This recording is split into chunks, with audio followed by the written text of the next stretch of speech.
प्रणाम अपन मिथिला अपन मैथिली चैनल सबके प्रणाम करै छी। आइ हम एकटा सामा के गीत गा बजा रहल छी।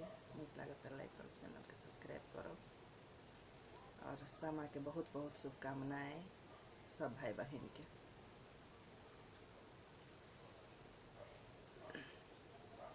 तोहारो के देबौ कुम्हरा डाला भारी सोनमा, तोहारो के देबौ कुम्हरा डाला भारी सोनमा, से गढ़ि दहिना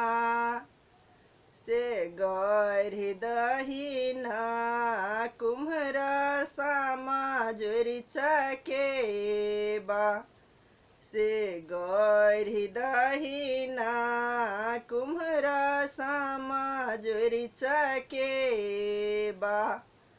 तोहारो के देबौ कुम्हरा डाला भारी सोनमा, से गढ़ि दहिना कुम्हरा सामा जोरी चकेबा, से गढ़ि दहिना कुम्हरा सामा जोरी चकेबा।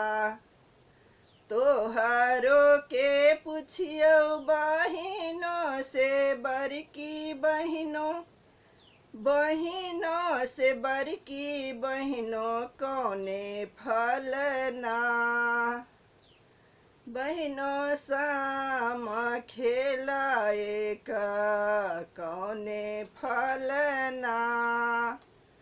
ससुरा में होई छैयन धन लक्ष्मी, ससुरा में होई छैयन धन लक्ष्मी, नैहर में मोरो सभे भैया, नैहर में मोरो सभे भैया। आशीष देथुन मोरो सभे भैया, जुगे जुगे जीवथु सभे भैया, जुग जुग जीवथु सभे भैया। भौजो के कामी सिंदूर बा, सभे भौजो के कामी सिंदूर